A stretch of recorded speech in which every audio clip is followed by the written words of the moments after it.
What's up, beautiful people? Welcome to Co-Journal. I am your host, Moholo Moholo, and this is our sacred container and cosmic playground for pleasure, for softness, for ease, for joy, and for being.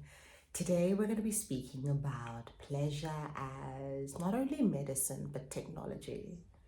Pleasure as technology, pleasure as the simplest, the most efficient way to call in experiences, opportunities, people, and spaces that are in alignment with your higher self. Oh, stay with me, it's going to be a good one. So, why is pleasure technology? When we are on this journey of quantum leaping and timeline jumping and identity shifting, we can be working with a whole lot of things at the same time, right? We're dropping this concept and picking that concept up. We're absorbing knowledge and information, and we really want to manifest, right? We want to come into our creative power, our creatorship, but it can feel so confusing. I don't know about you sitting at home or wherever you are watching this, but for me, I'm always looking for the easiest way out. I work smart, not hard, okay? And I've always been called lazy for this, but thank God I found my language with the universe now and I don't have to, acquiesce to those labels. But I've always had a profound understanding of the fact that life doesn't have to be so hard. Like things get to be easy. You know what I'm saying?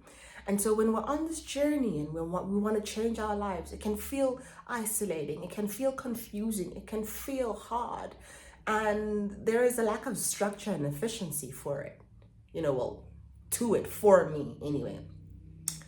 And so when I discovered pleasure and I discovered how easy it is to shift my identity by just focusing on my pleasure, I realized how incredible that was, not only for my body, but my nervous system. We perceive through the nervous system. The nervous system tells us what we're ready for, what we're not ready for. The nervous system tells us what we have capacity to hold and what we don't have the capacity to hold. That's it. That is it.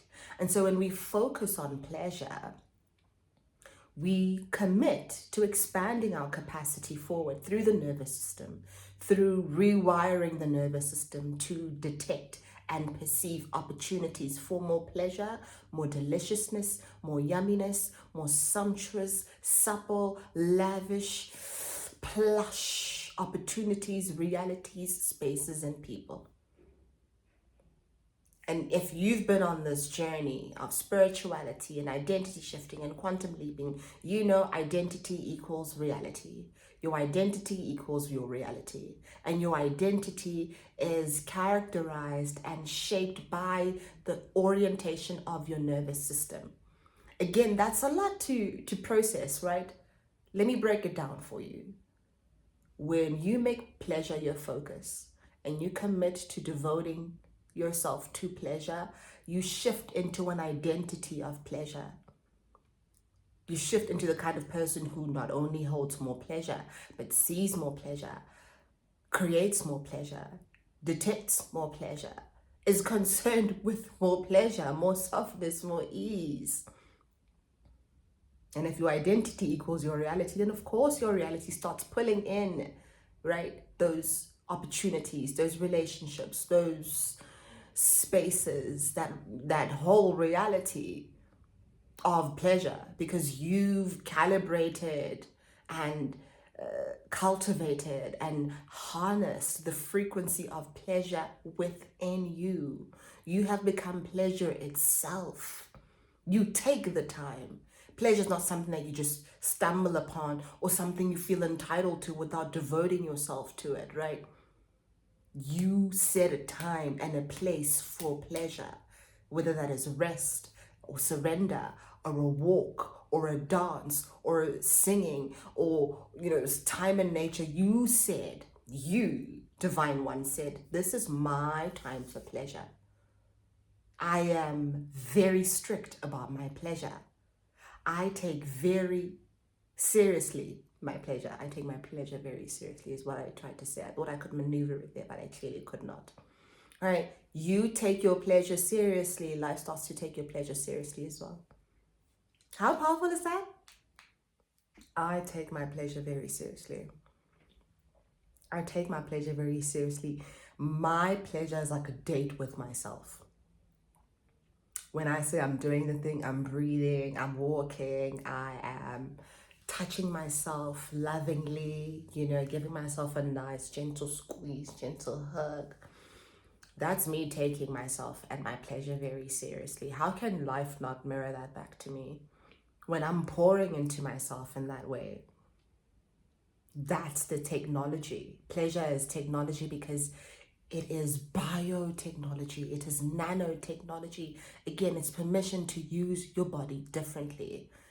We're stuck in burnout, in survival mode, in cycles of strife and suffering, in those karmic loops that are characterized by anxiety and density because we've forgotten our pleasure. We've forgotten how to use our bodies, right? This is why pleasure is biotechnology.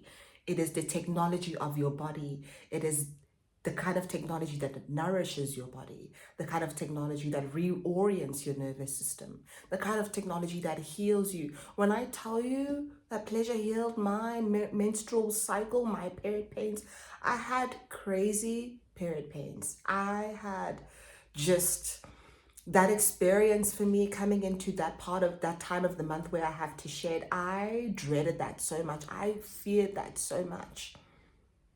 And when I started taking my pleasure seriously and moving through my pleasure with intention and devotion, seeing it as a way to pour back into myself, I'm not lying to you, I don't have period pains anymore. Not only that, it feels like my hormones are balanced, right? Because I would enter that phase of my cycle and my system would shut down. It just felt like my body couldn't handle being on my period. And I was just like, what are you talking about? What does that mean?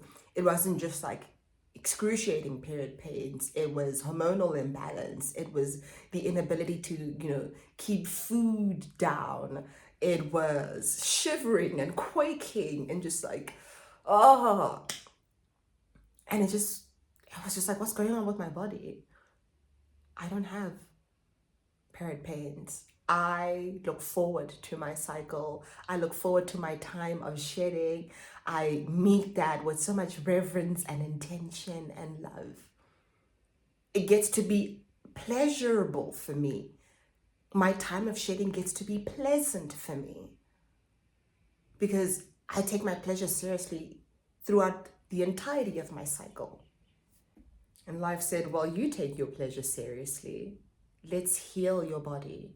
Again, biotechnology, biohacking. There are things you didn't know you could do with your body. There are hidden gifts in your body that will be unlocked and revealed and retrieved the second you dare to take your pleasure seriously, the second you lean towards an identity of pleasure, right? Because we're always leaning towards the identity of money, the identity of abundance, the identity of success, the identity of fame and fortune. And sometimes you don't know, what the identity of money is for you. It's like, yeah, maybe this version of you that has money is in this car or carries carries themselves in this manner, right? And it can feel a little bit obscure, can be very murky waters to discern what abundance and success and whatnot means for you. But we are all very clear, well, at least our bodies are very clear on what feels like pleasure, on what feels good, because we can feel ourselves relax, right? We can feel ourselves expand. We smile from within. It's not just but you're smiling from within because your body's saying, yes, more of this rest, more of this play, more of this fun, more of this ease, please. An identity of pleasure becomes a reality of pleasure. And that's why it's technology. You're healing your body. You are healing your body. You are rewiring your nervous system. You are changing your identity. You are changing your perception. Pleasure tackles identity shifting and quantum leaping at every level. At the level of the subconscious mind, where you believe you're not worthy of ease and softness, pleasure says absolutely not. That's incorrect. At the level of your identity, where you believe you are not someone who can hold pleasure, pleasure says no. Hold up, let me correct you there. At the level of your nervous system, where you are contracting and you're tightening because you can't hold space for pleasure, pleasure says, let me open up the space. Pleasure clears room, right? It takes out the trash. It takes out what is not needed and necessary and useful. Pleasure cleans the room and says, we are ready for new furniture. We are ready for new artwork on the walls. Make it look pretty. Because pleasure is in the building. And I want to pause for a second here and touch on the Orasha of love and beauty, Oshun, touch on some of those feminine Venusian tenets. Pleasure is coherence, right? That's what pleasure is. It's bringing yourself back home. When we are in suffering and survival, we are fragmented. We're scattered all over the place. And when we decide to commit to our pleasure, we commit to coming into coherence every single day, coming into oneness, into unity, reuniting with our pleasure. That's balance. That is coherence. That is what the nervous system is designed to do, to come into coherence. And pleasure aligns us with what is most pleasant. I believe it's not our duty, our responsibility to even find out what feels good. Finding out is still too much effort for me. I won't lie. I think there are people out there who love finding out is still too much effort for me. I want to be shown. I want to be shown. Taking my pleasure seriously has allowed me to be so curious about myself. It has allowed me to openly admit to myself that I don't know me. I don't know who I am. I've been living in survival and struggle and strife for so long. And so I'm interested in the person who is emerging as I prioritize my pleasure. And that person, that soul-oriented and soul-aligned person, is the one that will say, yes, this is pleasure. Yes, this is not. No, this is not pleasure. Yes, this is pleasure. No, I don't have to discover anything. I simply have to follow my pleasure to land in places, to land with people, to land in a life that feels like it's made for me, that feels like, yes, I belong here. I am tethered to this place. I feel safe here. Pleasure is not just technology, it's a guide. It's a guide. It's a software, right? It's a software. It's like iOS pleasure. I don't know what they use. I don't know what the Android version of iOS is. It's like iOS pleasure. When you are wired for pleasure, life can only bring you more pleasure. I want things to be easy for us. I want things to be simple for us. Yes, continue doing your research and the identity shifting and the work and whatever. But when you are tethered to your pleasure, and when you use pleasure as technology for your body, and you use pleasure as a guide, you're set. You don't have to find out what's this and what's that. And going back to those Venusian tenets, to Oshun. Oshun is the Orasha of love, beauty, fertility, and creativity. A lot of people are experiencing extended and prolonged creative blocks because they're not coming at things from the perspective of pleasure. It's I must do it. I have to do it. I have to do it. And pleasure is like, no, you don't have to do anything. Are you having fun while doing it? Are you laughing while doing it? Do you love doing it?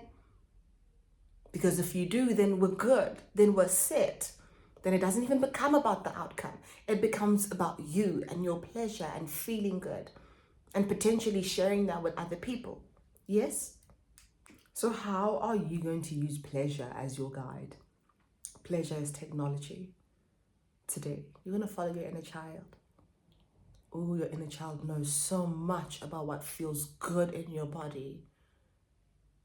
And it becomes important to bring that child in as a primary consultant, a primary guide. Your pleasure is directly linked to your inner child. And I was speaking about, Oshun being the Orisha of creativity and fertility. Again, your inner child is the most creative, the most fertile aspect of you. When you tap into your pleasure, you tap into your inner child, and then you allow for this beautiful relationship between you and your inner child to form. Your inner child is just looking for you to prioritize pleasure. You've been prioritizing doing, prioritizing performance, prioritizing showing up as that version, showing up as and your inner child does not care about any of that. They only want what is most pleasant, what is most fun. Where do they feel like they can play and be free and explore and get curious? So step one, your inner child.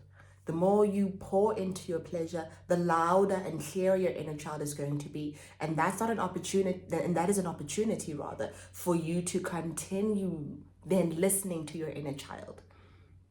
It will first look like, oh, you're tapping into pleasure as the adult version of you. But when you dig really, really deep, you're going to find your inner child. And your inner child is going to emerge as the most incredible guide and guide you into spaces that offer you more play, fun, curiosity, and pleasure. So use your inner child. Use it wisely. Pleasure is a sacral chakra tenet. And the sacral chakra is very fundamental, right? It's foundational. What is foundational? The inner child. It's still there. It's in you. So use it. Ask your inner child, what feels good for us? What feels good to us? Where do we go to feel that sense of goodness? Where does our juiciness come from? Where does our sense of curiosity come from? Where do we feel most alive, most invigorated? What do we feel good doing? These are journaling prompts as well. And the answer that comes usually arrives from your body, right? It arrives from your body. It arises from your body in that sacral chakra. And you know who's in there? Your inner child. Your inner child is in the sacral chakra. Just play, vibing all day, seeing colors, textures, feeling things. My pleasure is so deeply connected with my inner child. I don't want nothing. When that kid says, I want to read a book, off we go. We're going to the library, or we're going to go to a bookstore and find out what that book has got to say. And that was so beautiful because a couple of weeks ago, I had brunch with my sister, right? And we came back home and my inner child was like, I want to go to the library. I was like, you're not serious right now. Are you serious? She was like, yep, we're going to the library. And I took myself to the library. I walked about 30 minutes to the library. I got a book. And I'm reading The Blue Between Sky and Water by Susan Ablawa. I knew what my inner child wanted because I haven't enjoyed a book in a very long time, right? I've been really inconsistent with reading. I'm trying to get back into reading. But when I picked up that book, I devoured that book. I keep devouring that book. And that's what my inner child wanted to do. And so, again, your pleasure is directly linked to your inner child. When you follow your pleasure, you are following your inner child. When you choose your pleasure, you are choosing your inner child. And when you choose your inner child, you become unstoppable. Because you are choosing the fundamentals, the basics of who you are. You are reverting back to your truth. And what I love about the inner child is this: it is going to encourage you and motivate you to make different choices. The inner child is the part of us that is in that soft matrix, that is in that matrix of ease, that reality of ease. It is curious, it is playful, it is open, it is capacious, it is expansive, it is malleable. It's creative precisely because, it's malleable. It's like water. So it's going to encourage you to make different choices. I'm at a point in my life now where I'm like, I'm not making the same choice. If I am used to making certain choices, I'm going to choose something else. Why? Because I know that there's guidance coming from other parts of me that are still relatively novel to who I am now. They're very, very ancient. They've been with me this entire time. But I renew and rejuvenate and strengthen those parts of myself when I'm able to make different choices. It shows my inner child that I trust it, that I trust myself, that I trust this novelty that is coming up. And yes, the journey into pleasure, into the new timeline and the new identity, it's going to be uncomfortable because you're shifting, right? So even your choices are shifting. And so you will know that you are in this place of using pleasure as technology when you can observe your choices shifting and changing and trust that process. That's it. If you were looking for massive trick, nope. The way to use pleasure as technology is through connecting with your inner child. When you connect with your inner child again in those first two chakras, the root and the sacral chakra, you are dropping into your body and you are living from your body, not this head with the program, right? With the performance that's already just been programmed, and now you're ready to fall in line with the program. No, your inner child is very sovereign. It knows your codes and your truths and what you came here to do and what you came here with. I think pleasure is the permission and the freedom and the sovereignty to use what we came here with. I don't care for what anyone else came here with. Good for them. They better use it. But it's important to sink into what I came here with. It's important to sink into what you came here with, beautiful person. And your inner child's got all the answers. But your inner child needs play. It needs a dance. It needs a shimmy. It needs hopping on, a trampoline. It needs swimming. It needs community, perhaps with other kids. It needs time out in nature. It needs to question things. It needs to see new colors. And this is why your pleasure is going to make you uncomfortable at first, because you're so used to being in your head. You're used to performing pleasure. Pleasure for me used to look like going out to a restaurant and eating food and buying beautiful clothing. And I still do all of that. I love doing all of that. But pleasure has also developed into this very simple thing that I can enter, that I can create, even when I'm not spending money, when I'm not consuming, dancing and singing and breathing and resting and just sitting, with the trees.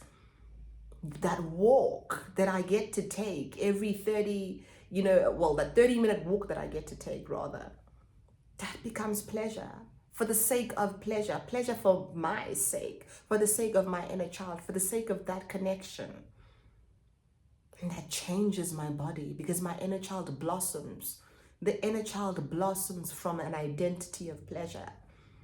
And we cannot have the conversation of pleasure without inviting the inner child to the room. Yes, there is also adult pleasure. There's, there are orgasms and physical touch and, with your lover and, good ass French kiss. Mwah, mwah, mwah. There are all these things. But we can't pleasure our adult selves without reverting to the beginning and asking our inner children, listen, what feels good? Do you want to go play today? I went out to this place called Bounce, and there are all these trampolines and these obstacle courses. I've never been happier. Pleasure's not just consuming like alcohol and drugs and doing all that stuff. Like, it's not just that. It becomes simple for our inner children when we just give them the time of day. And if you have mother wounds, father wounds, pleasure is healing that all the same.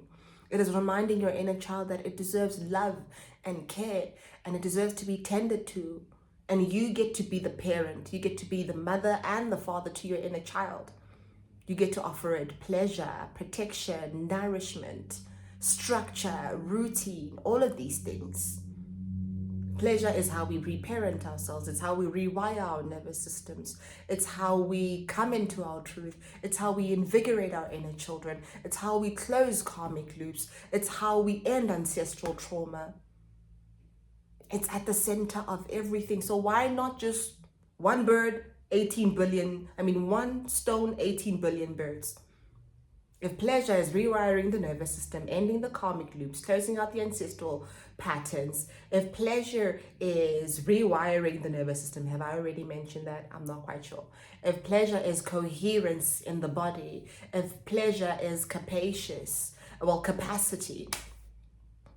if pleasure is identity shifting, because we're identity shifting into an identity of pleasure, well, we're shifting into an identity of pleasure. If pleasure is how we quantum leap, because when we're devoted to our pleasure, life is saying, bring that person more pleasant experiences, then why not just lean into the pleasure? Why not just dance and shimmy and break it down and why not just do that and let everything else take care of itself? Why not just work smart and not hard? Why does it have to be you got everything's just routine and methodology. Oh, goodness. I got stuck there with the word methodology. But if you're going to need a method, make pleasure your method. Make pleasure the medicine. Make pleasure the technology. Make pleasure the software. Update yourself from the identity of suffering to the identity of pleasure. The perception of survival to the perception of ease and softness. That's how we maintain the state of coherence. I like to call it heaven. Paradise, coherence, heaven, it's available for us. And pleasure is how we make our way into that place. Call upon, the goddesses. Call upon Aphrodite. Call upon Oshun. Call upon Venus as an energy, right? Call upon that and ask it to lead you to heaven through pleasure. Can't make our way into paradise through contraction and hard work and just tightness and rigidity and method. And if heaven is open, if heaven is free, if heaven is capacious, if that's what paradise is, then we have to calibrate and nurture that frequency within us in order to match the frequency of softness and the frequency of pleasure.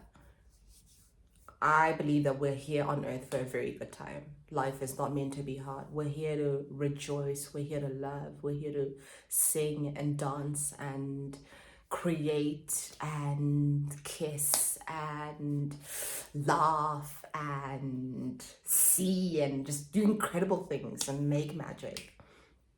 And that magic starts here with us and our bodies and the capacity that we're building for pleasure, right? That's pleasure's technology. It's going to change your life. You don't have to do this and this and this and this and that. The ultimate technology is pleasure. And when you commit to your pleasure, I'm telling you, 1 stone, 18 billion other things. It's what you deserve. Pleasure is coherence. It's Venusian, right? It's balance. It's the center of who you are. I think I've spoken enough. This has been such an incredible episode.